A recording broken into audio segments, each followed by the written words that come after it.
Olá, tudo bem? Eu espero que esteja tudo bem com você, muita saúde, muita paz. Estamos de volta com mais um estudo sistematizado do Evangelho segundo o Espiritismo. E hoje nós vamos para o capítulo 24. Não coloqueis a candeia debaixo do alqueires, no item 8 a 10. Né? Nós vamos estar nos itens de 8 a 10, né? No capítulo 24, não coloqueis a candeia debaixo do alqueires.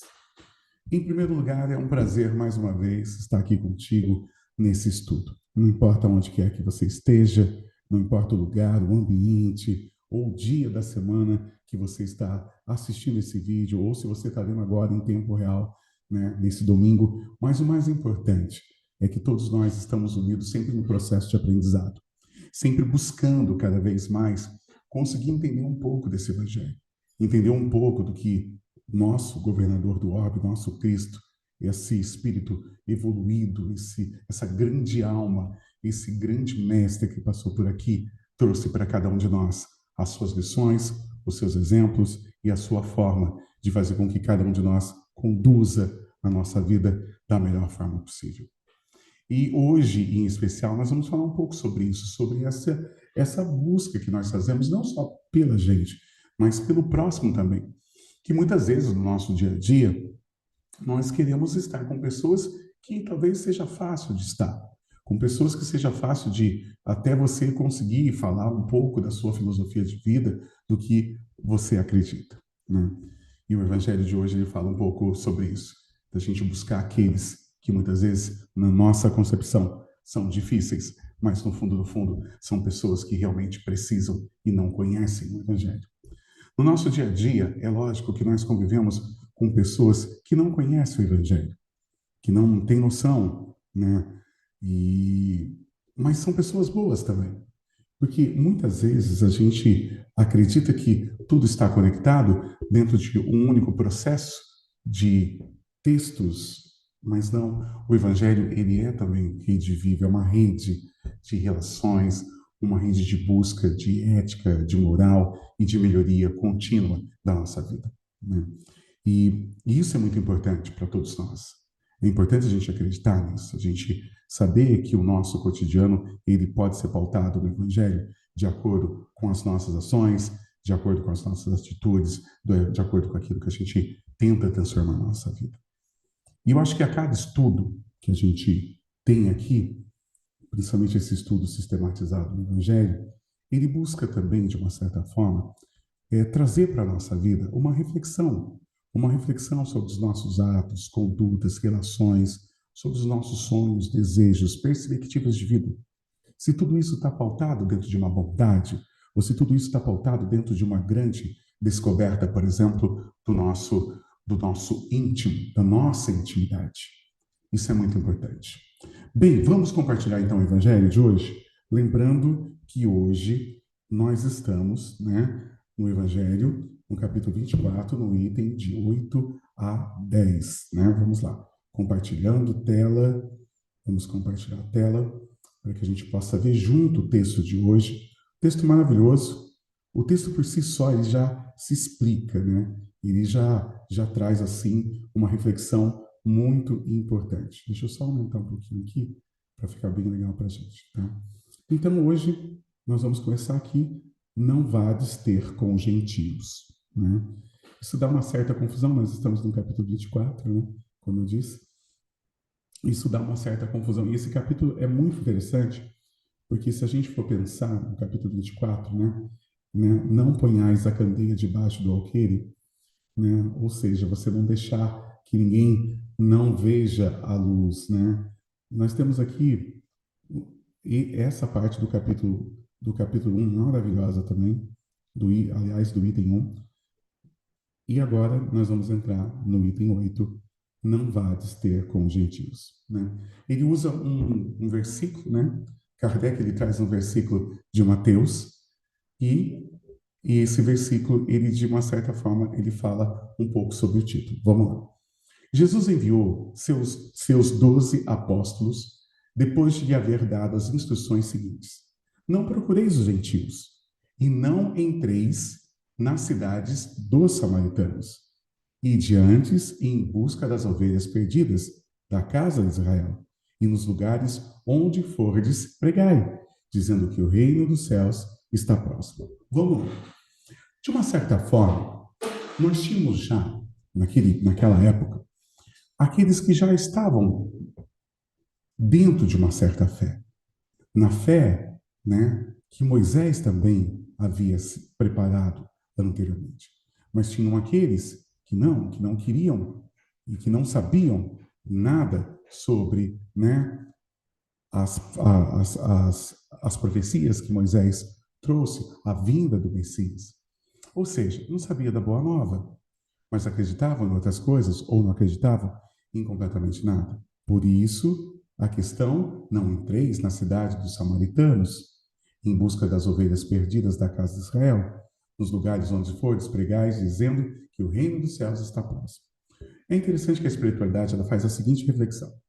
Em muitas circunstâncias, prova Jesus que suas vistas não se circunscrevem ao povo judeu. Isso é interessante, mas que abrange a humanidade toda, não um determinado povo escolhido. Ele veio para todos, principalmente para as ovelhas desgarradas. Visto isso, já tem uma primeira, nessa primeira frase, já tem uma grande reflexão, que é a reflexão do nosso papel como cristão, de evangelizar todos aqueles que estão à nossa volta e não somente levar a luz para aqueles que é mais fácil levar a luz. No nosso meio, e como somos depositários também de vidas ao nosso redor, temos também a nossa missão de colocar sempre à nossa frente pessoas que muitas vezes precisam da nossa ajuda porque foram depositadas na nossa vida. Se, portanto, diz aos seus apóstolos que não vão ter com os pagãos, não é que desdenha da conversão deles. O que nada teria de caridoso é que os judeus, que já acreditavam no Deus uno e esperavam o Messias, estavam preparados pela lei de Moisés e pelos profetas a lhes acolherem a palavra. É lógico que, dentro desse processo, a gente tem que tomar muito cuidado, porque nós temos pessoas que entram na nossa vida que estão preparadas para o Evangelho. Que estão preparadas, por exemplo, para escutar a boa nova, para escutar sobre espiritualidade, para discutir sobre a filosofia de vida. Mas no nosso meio também tem pessoas que não estão preparadas.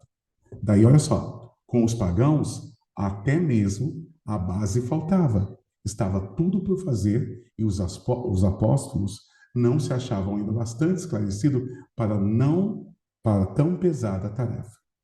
Porque é fato que para a gente conseguir chegar aos corações de pedra, nós temos que estar preparados. Para chegar àquelas pessoas difíceis, nós temos que entender de gente. Temos que ter uma boa conexão. Quando Cristo fala isso, ele está dizendo: olha, vocês não estão preparados para tamanho desafio, mas vão aqueles que já estão preparados também. Com os pagãos, onde até mesmo, né, a base faltava, estava tudo por fazer e os apóstolos não se achavam ainda bastante esclarecidos para tão pesada tarefa. Foi por isso que ele disse: ide em busca das ovelhas transviadas de Israel, isto é, ide semear em terreno já arroteado ou já com as sementes. Sabia que a conversão dos gentios se daria um certo tempo. Mais tarde, com efeito, os apóstolos foram plantar a cruz no centro do mesmo paganismo, ou seja, foi levar os ensinamentos de Cristo para aqueles que eram mais difíceis. Mas, ao mesmo tempo, eles foram tirar, né, aquelas ervas daninhas que estavam, por exemplo, naquelas plantas que já estavam florescendo. Então, qual que era a missão? Fazer a limpeza dentro daqueles lugares ou com aqueles clãs, vilas, que, na verdade, nada mais, nada menos, já tinha ali uma semente plantada. Mas isso não significa que aqueles que eram mais difíceis seriam esquecidos. Não, eles não seriam esquecidos. Pelo contrário, eles faziam parte da grande missão. Tanto que foi estendido todo esse conhecimento e toda essa radiação do nosso governador foi transferida para lá também. Essas palavras podem também aplicar aos adeptos e aos disseminadores do Espiritismo. Com certeza, os incrédulos sistemáticos, os zombadores, obstinados, os adversários né, interessados não só para eles, né, o que eram os gentios para os apóstolos. Então, nós temos também no nosso meio. Nós temos muitas vezes no nosso meio aqueles que dificultam o nosso trabalho, aqueles que zombam da nossa missão, aqueles que desdenham, né, a nossa mediunidade, aqueles que invejam muitas vezes as coisas que nós produzimos ou criticam de uma forma destrutiva aquilo que você faz. Né? Os incrédulos, sistemáticos, os zombadores, obstinados, os adversários, interessados, são para eles o que eram gentios para os apóstolos. Nós temos os nossos gentios também, que, pois, a exemplo destes, procurem primeiramente fazer prosélitos entre os de boa vontade, entre os que desejam a luz, nos quais germe fecundo, né? E se encontram o cujo número é grande, se perderem tempo com os que querem ver, nem ouvir, e nem tanto mais resistem por orgulho, quanto maior for a importância que se pareça ligar à sua conversão. Olha que interessante. Olha só a explanação da espiritualidade. Que, pois, a exemplo deste que procuram primeiramente fazer prolétitos entre os de boa vontade, evangelizar, pregar, né, fazer tudo isso entre os que desejam a luz, nos quais, né, essa fecundação se encontra em cujo número é grande, sem perderem tempo com os que não querem ver, nem ouvir e nem mais resistem por orgulho. Tá? Então, o que acontece? Nós temos que ter um olhar clínico e também um olhar caridoso, mas, ao mesmo tempo, unir forças com aquelas pessoas que estão à nossa volta e que professam a nossa fé, que acreditam nas mesmas coisas que nós acreditamos e que têm os interesses também nisso. Isso serve como base para a gente conquistar aqueles que não acreditam. Isso nos dá força para a gente se aproximar daquelas pessoas que ainda não entendem e não veem o Evangelho de uma certa forma. Daí, quando a gente fala do Evangelho, eu estou falando de conduta, estou falando de ser do bem, de não fazer o mal, de acreditar naquilo que você está vivendo, ser o Evangelho vivo no seu cotidiano, porque isso é uma das coisas mais difíceis, né? E isso não é fácil, não é muito fácil, né? Nós pensarmos dessa forma, nós acreditarmos dessa forma. Então, quando nós vemos tudo isso, o que a gente está vendo? A gente está vendo uma proposta de ajudar as pessoas que estão à nossa volta, mas, ao mesmo tempo, você sabendo separar que, em alguns momentos, você tem que estar com os gentios, e, em alguns momentos, você tem que estar com aqueles que também já acreditam, já têm em si aquela força que você também está buscando. E isso faz com que a gente não desanime na nossa caminhada. Daí, olha só, mais vale abrir os olhos a 100 cegos que desejam ver claro, do que a um só que se compraza na treva, porque assim procedendo, em maior proporção, se aumentará o número de sustentados pela causa. Porque, às vezes, nós desprendemos tanta força em um único conjunto, que nos dá tanto desgaste, que nos consome tanta força. E às vezes você pode desprender a mesma energia com um demais grupo que vai ser multiplicador e vai te dar força para retornar para aquela missão que não foi bem sucedida. Olha só a grande estratégia do mestre.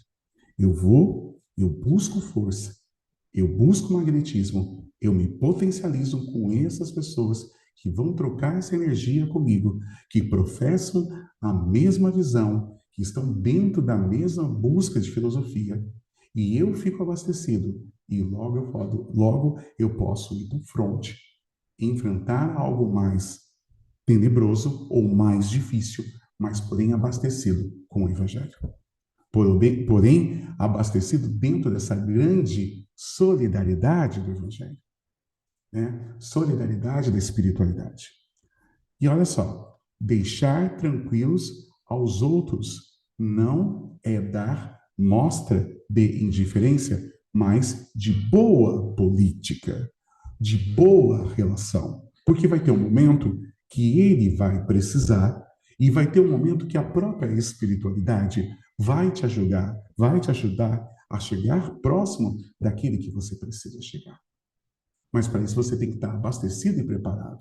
E talvez estar com os gentios não seja a melhor opção nesse momento. Então a gente tem que entender que isso não exime a sua missão. Isso não faz você abandonar a sua missão. Mas isso faz que você tenha um planejamento de abastecimento, de interiorização e até mesmo de autoconhecimento para os enfrentamentos do dia a dia. Aí julgarão que aceitam voluntariamente, por impulso próprio, a ideia e não por pressão de outro. Olha só. Depois as ideias, que são como as sementes, não pode germinar fora da estação apropriada. Olha só que legal, que legal. Depois, há ideias que são como se as sementes. Elas não podem germinar fora da estação apropriada, nem em terreno que não tenha tido ou sido de antemão preparado pelo que melhor se espera o tempo propício. E se cultivem primeiro as que germinem, para não acontecer que abortem as outras em virtude de um cultivo demasiado intenso. Isso dá uma visão fantástica. Primeiro, algumas vezes, algumas das nossas relações do dia a dia, os nossos investimentos naquelas pessoas que estão preparadas para aquilo que nós queremos entregar, de conhecimento, de carinho, de amor, de moral, de filosofia de vida, de espiritualidade, de tudo. A pessoa está preparada para isso. E é bom que você prepare essa pessoa, porque você está semeando numa terra que já foi um pouco preparada. Isso significa que ela vai se potencializar e ela vai adquirir conhecimento suficiente para não desviar do caminho e não contaminar aquele que é mais fraco, ou aquele que não tem tanto conhecimento tão quanto. Olha que ideia genial. Por isso que fala, há ideias que são como sementes, que não podem germinar fora da estação apropriada. Então, reconhecer a estação, o tempo certo para o plantio, para lançar sementes, é importante. É muito importante. E não só isso. Cada um tem o seu tempo também para conseguir absorver essas informações, as coisas que nós passamos. E isso é o que o mestre estava tentando sensibilizar os apóstolos, quando ele cita os gentios e os samaritanos. Que existe um tempo, vai e multiplique a força daqueles que começaram, porque eles vão nos ajudar a multiplicar a nossa própria força e àqueles que ainda não conhecem o reino, aqueles que ainda não conhecem a luz. Por isso que fala aqui, né? Nem em terreno que não tenha sido antemão preparado. Então você vai lançar uma semente num terreno que não está preparado, você não tem adubo, não tem nem umidade, não tem nada, a semente vai germinar? Não vai germinar. Por quê? Porque, na verdade, a terra tem que ser preparada para o cultivo. Né? Então, pelo que melhor se espera o tempo propício. Há um tempo para cada coisa. Né? Um tempo propício. E se cultivem primeiro as que germitem, aquelas que estouram, né? Aquela semente que vai estourar, para que não acontecer que abortem as outras, porque ela pode, de alguma forma, prejudicar as próximas que estão chegando. Cuidamos do coração daqueles que já conhecem o Evangelho, daqueles que já conhecem toda a nossa filosofia de vida e a nossa doutrina. Vamos cuidar do coração dele, para que ele não se perca e atrapalhe a nossa jornada com aqueles que ainda precisamos trabalhar o coração, o espírito e principalmente a visão. Na época de Jesus, em consequência das ideias acanhadas, imateriais, então em curso, tudo se circunscrevia e localizava. Tudo tinha os seus pontos, as suas conexões. A casa de Israel era um pequeno povo. Os gentios eram outros pequenos povos circunvizinhos ali. Hoje as ideias se universalizam, né? E se espiritualizam, principalmente agora com tanta comunicação. Eu estou aqui falando, mas esse conteúdo, esse material, essa fala pode chegar em vários continentes, em vários pontos, em vários lugares. Então, esse espaço hoje é muito mais próximo.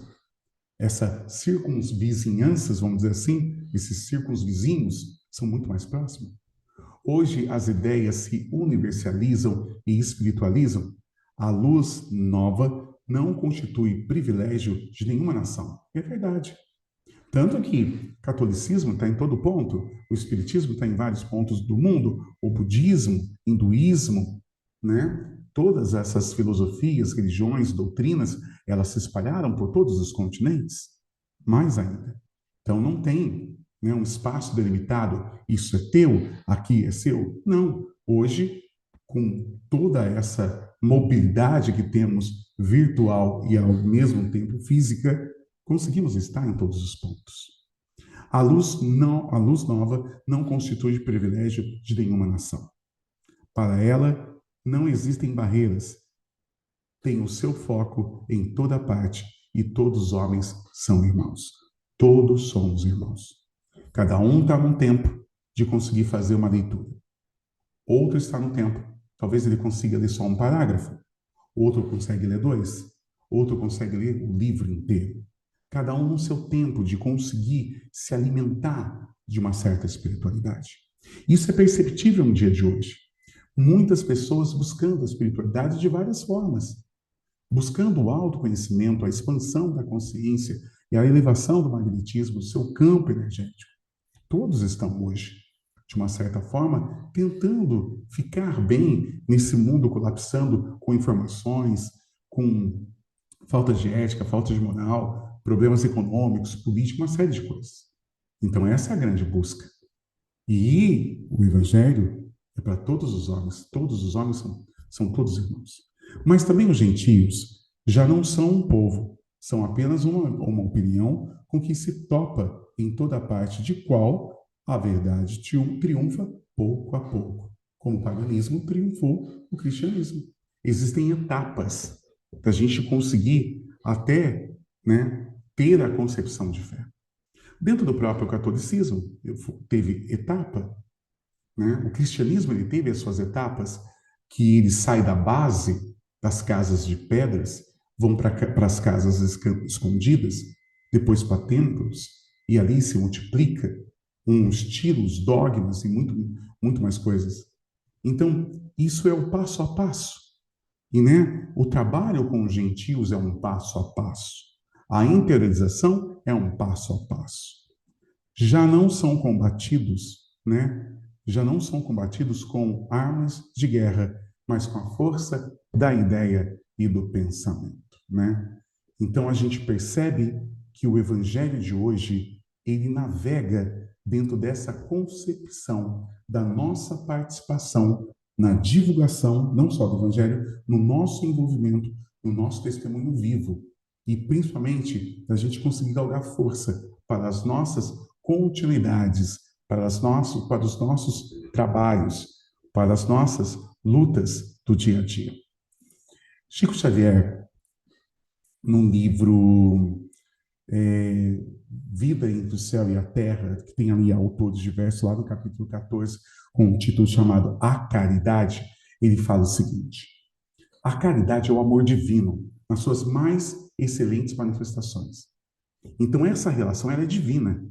A relação com o próximo, o cuidado com o próximo, sendo ele estando preparado ou não, é divino. E daí ele fala, é a seara magnificente das bênçãos dulcificantes, né, de Deus, das bênçãos maravilhosas de Deus. E daí ele repete, fora da caridade não há salvação. Eis o augusto e grandiosa fala da doutrina, que é o Espiritismo e que será futuramente a filosofia universal. Filosofia universal, Chico falando. E o será porque a sua base indestrutível apoia-se sobre essa virtude, deificada a maior de todas as virtudes. Será a mais sublime das religiões, porque é fundada sobre os ensinamentos do Cristo, interpretado fielmente pelos mensageiros da verdade, que são os Espíritos do Senhor.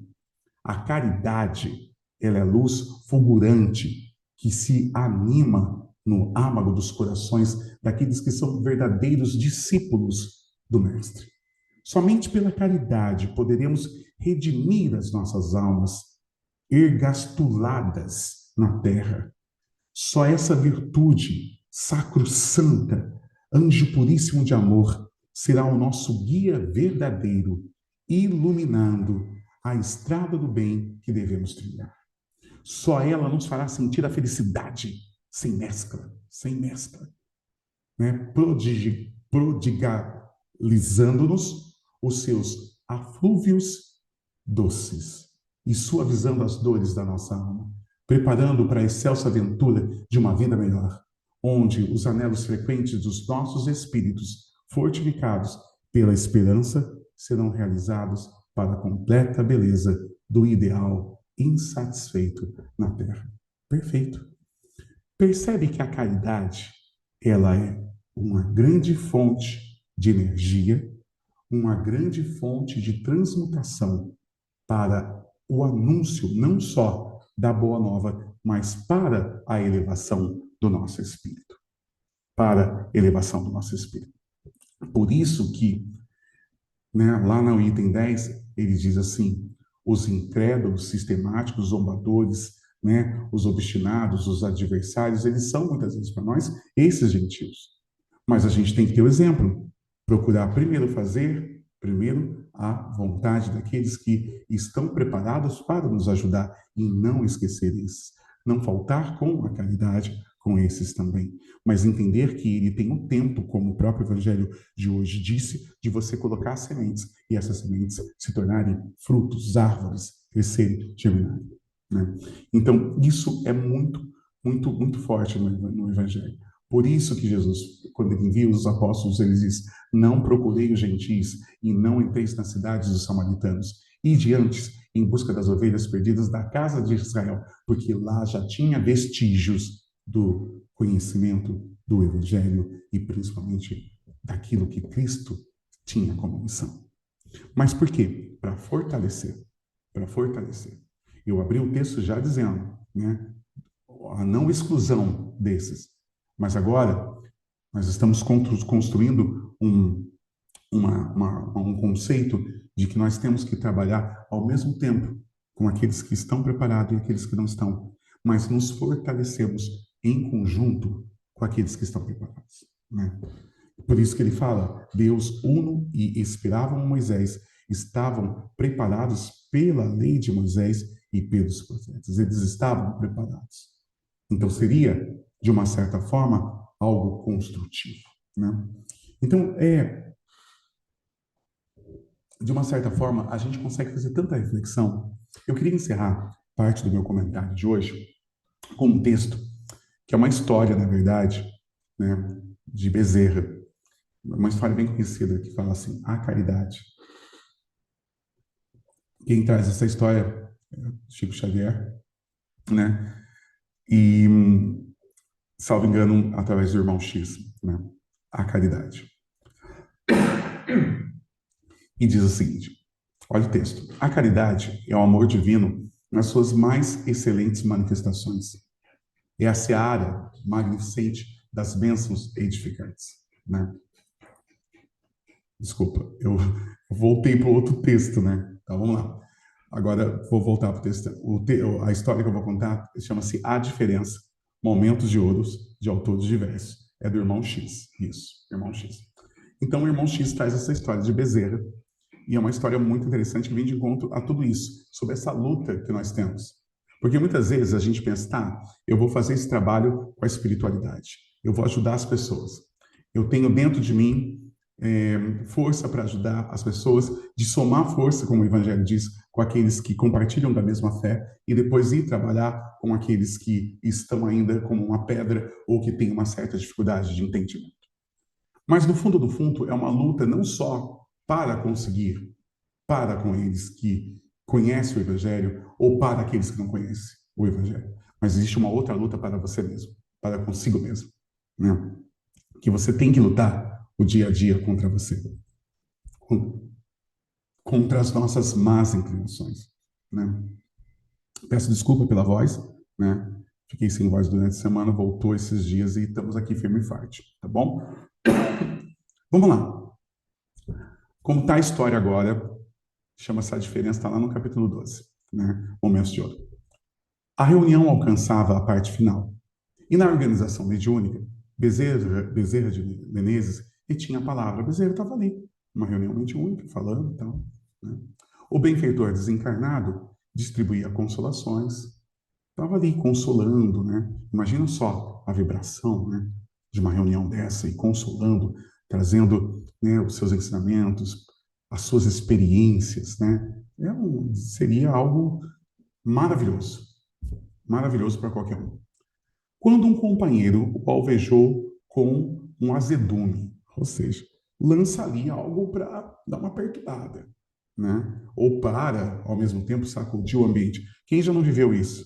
Você está num momento gostoso, tranquilo, você está ali com uma alta vibração, alguém vem e joga o azedume em você, né? Seja numa reunião, seja num encontro, seja numa fala, ou seja numa opinião. Foi isso que, né, esse, esse benfeitor, né, viveu, que Bezerra viveu naquele momento com um companheiro que a alvejou com azedume.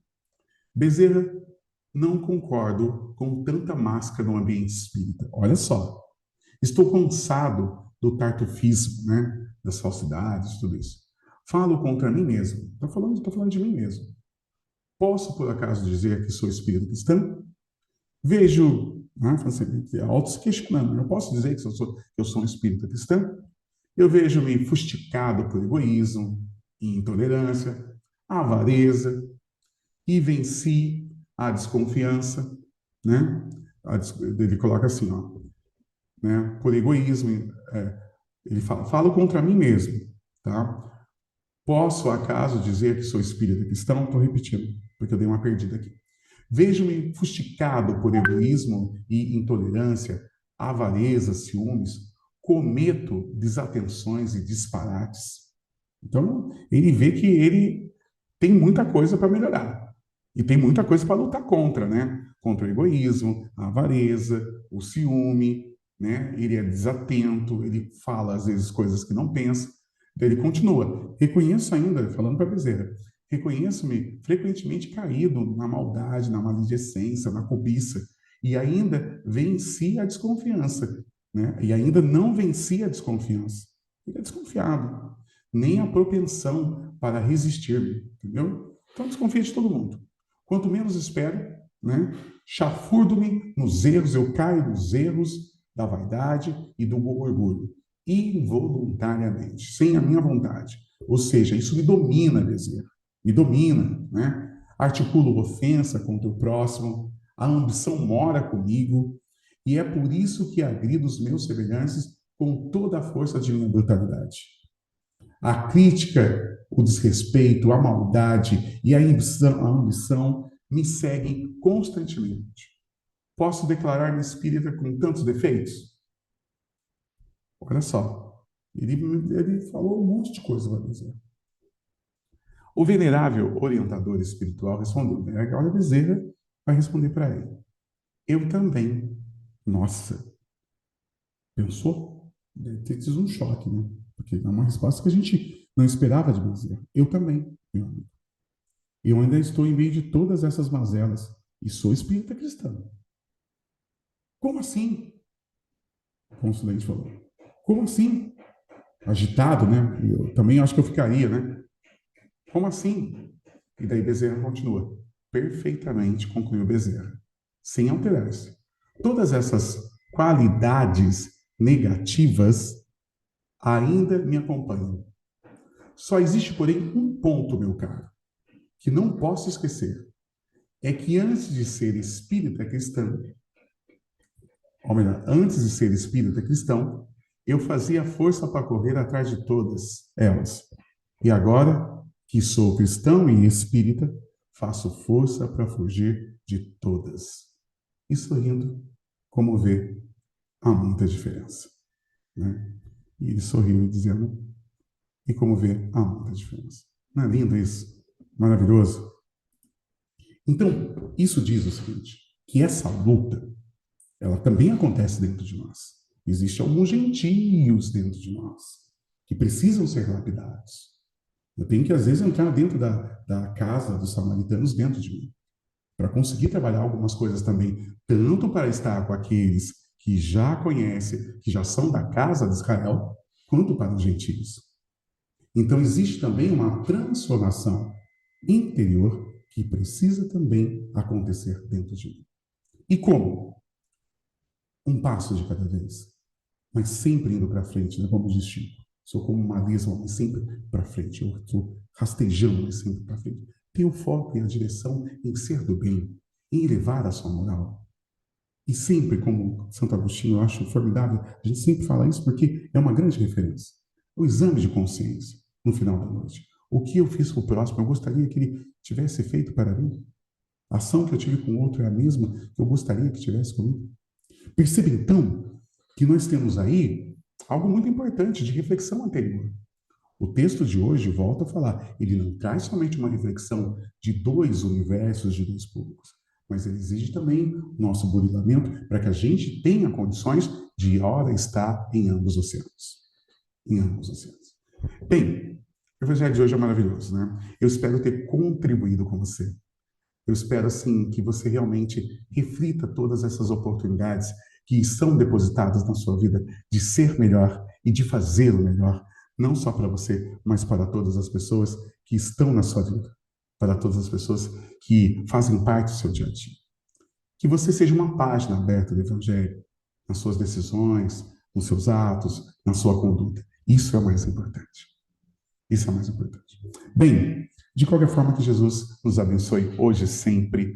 Espero estar com você mais uma vez no próximo Evangelho, com essa alegria, com essa força, com essa vibração, para a gente conseguir cada vez mais, né, melhorar o nosso interior, para a gente conseguir cada vez mais poder, né, galgar coisas boas, sentimentos bons em vida, com plenitude, como diz o Senhor, né, como diz o nosso governador do orbe.